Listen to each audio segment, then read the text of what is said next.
அன்புசால் அகிலாண்ட கோடி பிரம்மாண்ட நாயகி சமயபுர மகமாயினுடைய துணை கொண்டு இந்த பதிவிலே வசியம் என்ற விஷயத்தை பற்றி நாம் பார்ப்போம்.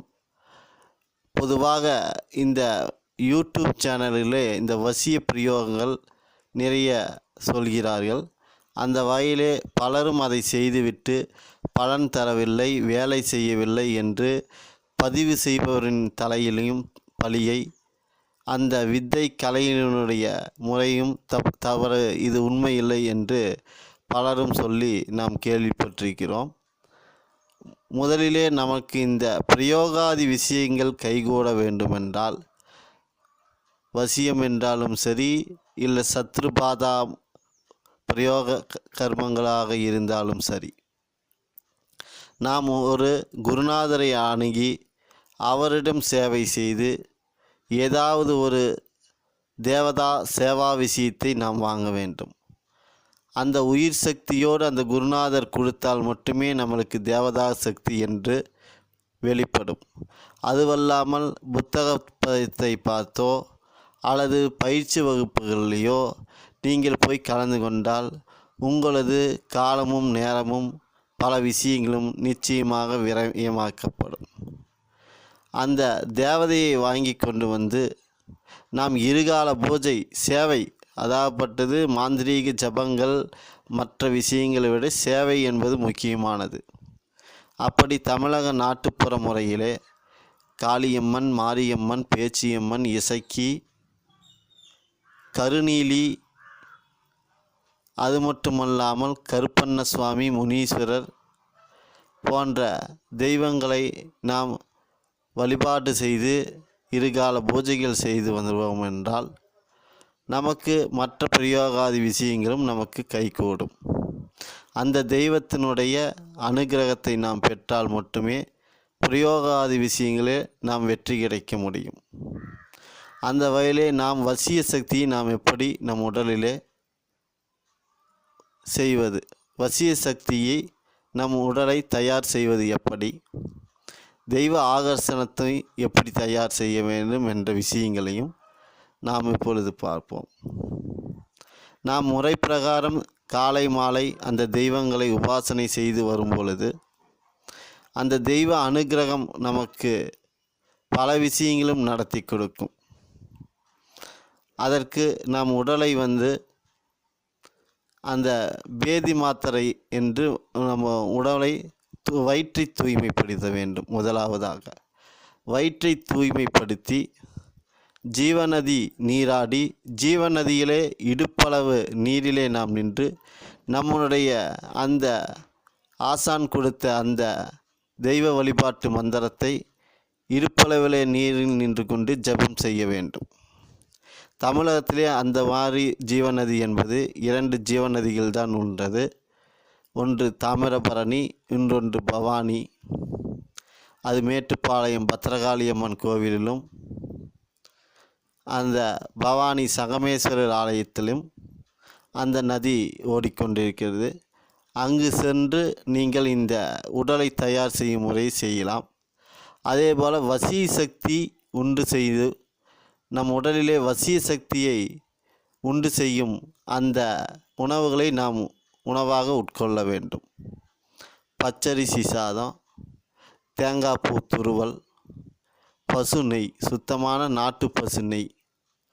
இந்த தெய்வ பெயர்களை கொண்டு கடையிலே விற்கப்படும் நெய்களை எக்காரணத்தை கொண்டும் வாங்காதீர்கள். அது பார்த்திங்கன்னா அந்த நெய்யில் அந்த எசன்ஸு அமெரிக்காவிலேருந்து இம்போர்ட்டட் பண்ணுறாங்க. மணலாக வரத்துக்கு ஒரு எசன்ஸு, ஒரிஜினல் நெய் கூட தோற்று போகிற மாதிரி அந்த நல்ல ஒரு நெய் நறுமணத்தை உண்டு பண்ணுறதுக்கான ஒரு எசன்ஸு, அது வெளிநாடுலேருந்து இம்போர்ட் பண்ணுறாங்க. குறிப்பாக அமெரிக்கான்னு சொல்கிறாங்க. அதை மிருக கொழுப்புக்களான அந்த பசுவினுடைய கொழுப்பு, டால்டா போன்ற இதில் இந்த எசன்ஸை கலந்து நம்முடைய கிருஷ்ண பரமாத்மா பகவான் ஸ்ரீ தர்மசாஸ்தாவினுடைய உருவங்களை எல்லாம் பொறித்து போலியான நெய்களை விற்பனைக்கு வருகிறது. அதில் நம்ம புரோகிதர்கள் நம்ம தெய்வ காரியம் பண்ணவங்களும் யாக யக்னங்கள் எல்லாம் பண்ணுறாங்க.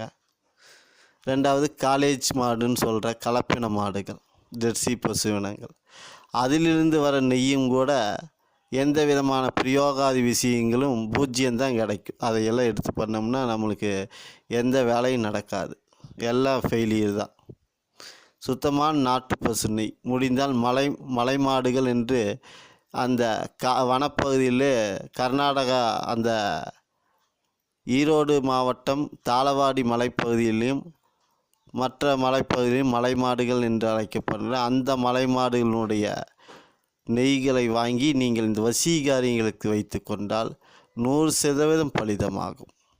அது மிகவும் சூரிய சக்தியை ஆகர்ஷணம் செய்து அந்த பாலிலே அந்த வெண்ணெயில் வர நெய்யிலே மிகப்பெரிய வசீ சக்தி. நீங்கள் காராம்பசு நெய் தான் வாங்க வேண்டும் என்ற அவசியம் கிடையாது. இந்த மலை மாட்டு பால்கள் கிடைத்து என்றால் அதிலிருந்து வெண்ணெய் எடுத்து நெய் தயார் செய்து தனியாக ஒரு கண்ணாடி பாட்டிலே பதனம் செய்து உங்கள் பூஜை அறையிலே வைத்து கொள்ளவும். அந்த நெய் பல வசீகாரியங்களை நமக்கு சிறப்பாக நடத்தி கொடுக்கும்.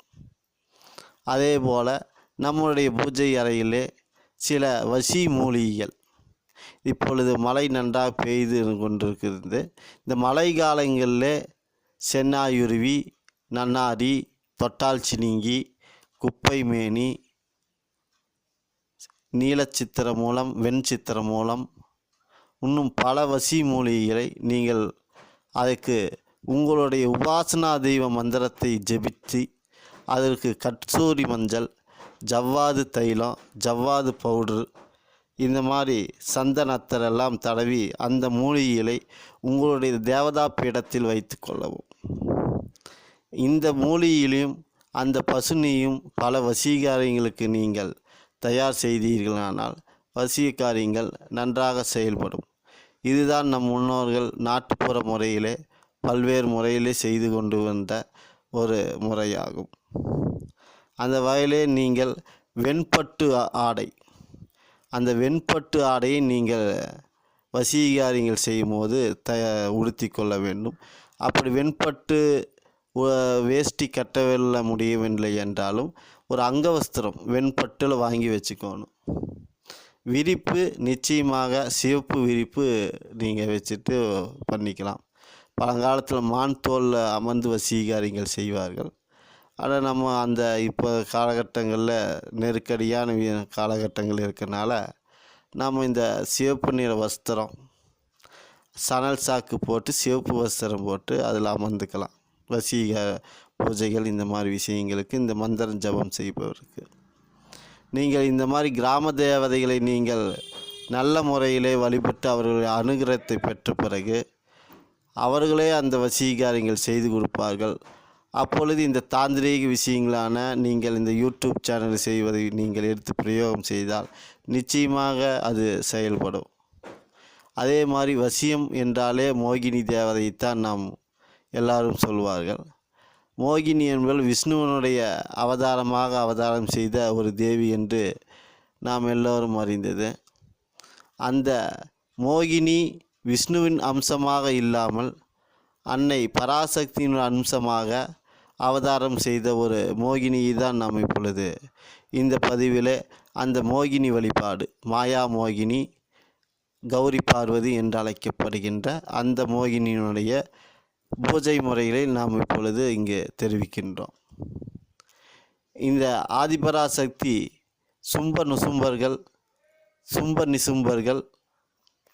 இரத்த பீஜன் போன்ற அசுரர்கள் அழிக்க மகா கௌரியாக அவதாரம் செய்கிறாள். எந்த விதமான ஆயுதங்களையும் தரிக்காமல் சண்டி, காளி இவர்களை வைத்து அந்த சும்ப நிசும்பர்களை வதம் செய்து அதிலே இரத்த பீஜன் வதம் செய்யும் பொழுது அவனுடைய ஒவ்வொரு துளியிலிருந்து இரத்தம் வந்ததால் சண்டி அதை குடித்து இரத்த பீஜனையும் அழித்து சும்ப நிசும்பர்களை அழித்ததால் சாமுண்டி காளி என்று அழைக்கப்படுகின்றாள். அந்த கௌரியினுடைய ஏவல் மூர்த்திகளாகவே இந்த சண்டி, காளி அந்த சும்ப நிசும்ப அசுரர்களையும் இரத்த பீஜனையும் வதம் செய்தார்கள்.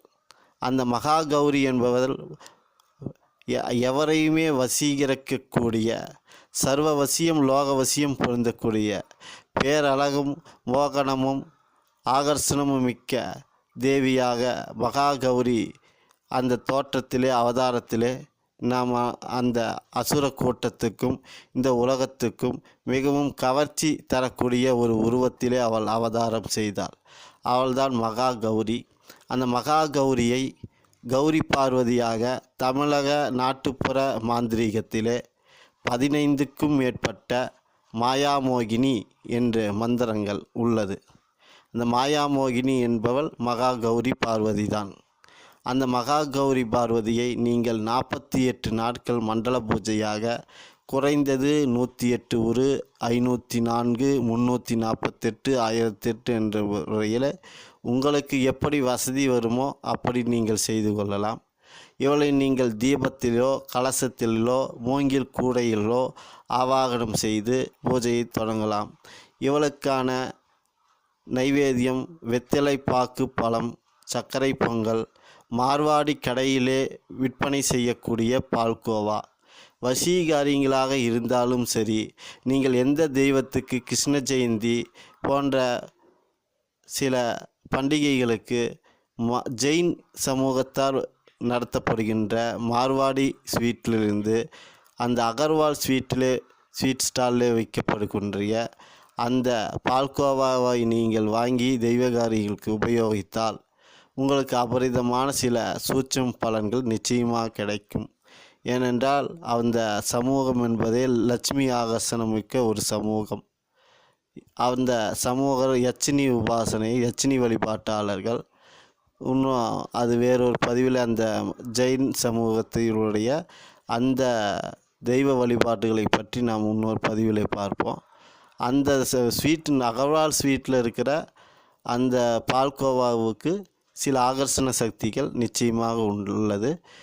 பணத்தட்டுப்பாடு மற்றும் பல காரியங்களுக்கு சூட்சமாக அந்த அகர்வால் ஸ்வீட்டில் இருக்கிற அந்த பால்கோவா செயல்படுகின்றது.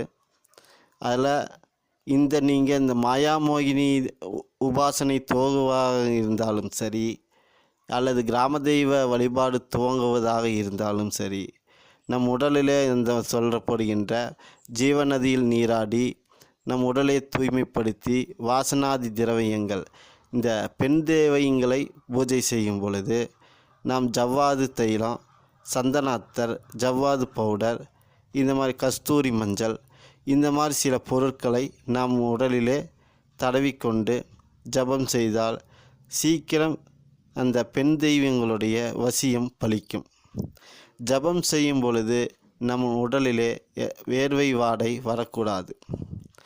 ஜபம் செய்வதற்கு உட்கார்வதற்கு முன்னமையே நம் உடலை நன்றாக உடல் நலத்தை கவனித்து கொள்ளவும். அபான வாயு பிரியக்கூடாது. அதற்கு தகுந்த மாதிரி நாம் உணவை உட்கொள்ள வேண்டும்.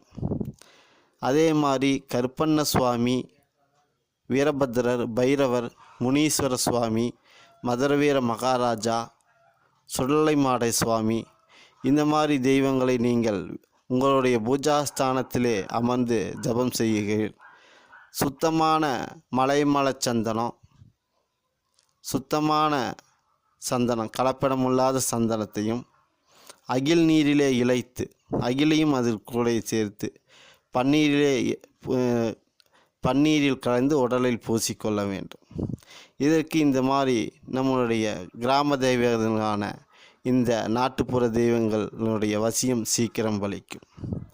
அதேபோல் முனீஸ்வரர், சுடலைமாட சுவாமி, கருப்பண்ண சுவாமிக்கு கல் நீங்கள் வைக்க வேண்டும் என்றால் கல்லையும் வைத்து அதிலே நீங்கள் ஜபம் செய்து அந்த கல்லை நாமே குடித்து கொள்ள நமக்கு சீக்கிரம் அந்த தெய்வங்களுடைய அனுகிரகம் கிடைக்கும். இந்த மாயாமோகினிக்கு திதிர்மதுரம் வைத்தால் விசேஷமாக இருக்கும். இந்த பேச்சியம்மன், மாயாமோகினி, காளி, துர்க்கைகளுக்கு நம் நாட்டுப்புற முறையில் திரிமதுரம் நைவேத்தியம் வைக்கலாம். அதே போல் வெள்ளி டம்ளர் வாங்கி வைத்து அதிலே நாம் பால், இந்த மாதிரி சில விஷயங்களை அவர்களுக்கு படைக்க தேவதாவசியம் சீக்கிரம் நடக்கும். அந்த மாயாமோகினியை நீங்கள் வளர்பிறை நாளிலே வெள்ளிக்கிழமை அன்று நீங்கள் இந்த ஜபத்தை துவக்க வேண்டும். இந்த மாயாமோகினி மந்திரம் என்பது இப்பொழுது சொல்கிறோம், குறித்து கொள்ளலாம். ஹரி ஓம் சர்வமோகி சித்தாந்த கௌரி பார்வதி ஸ்ரீகாரி என் புருஷன் மனதின் மேல் செல் கல்லானான மனதை உருக்கி சீக்கிரம் கூட்டி வா உன்னையும் என்னையும் படைத்த ஆதி பரமேஸ்வரன் ஆணை ஐயும் கிளியும் சவ்வும் ஓம் ஸ்ரீயும் ஆகர்ஷிய சுவாகா. சுவாகா என்பது நீங்கள் அக்னிகாரியம் செய்யும்போது சேர்த்து கொள்ளலாம். அப்படி இல்லாமல் ஆகர்ஷி என்று நீங்கள் முடித்து கொள்ளலாம். இது உங்களுடைய அந்த மாயாமோகினி ஸ்தாபனம் செய்த இடம் என்பது நீங்கள் கும்பத்திலேயோ அல்லது விளக்கிலேயோ நீங்கள் ஆவாகனம் செய்து பூஜை தொடங்கலாம். அப்படி இல்லாவிட்டால் மூங்கில் கூடை வாங்கி அதிலே அஷ்டமங்கல பொருட்கள் என்று அழைக்கப்படுகிற 8 மங்கள பொருட்களான மரச்சீப்பு, மஞ்சள், குங்குமம், கண்ணாடி, மை டப்பா, சாந்து டப்பா, நீங்கள் சந்தன பவுடர், சந்தன அத்தர், சிவப்பு நிற பட்டு துணி, கண்ணாடி வளையல்கள்,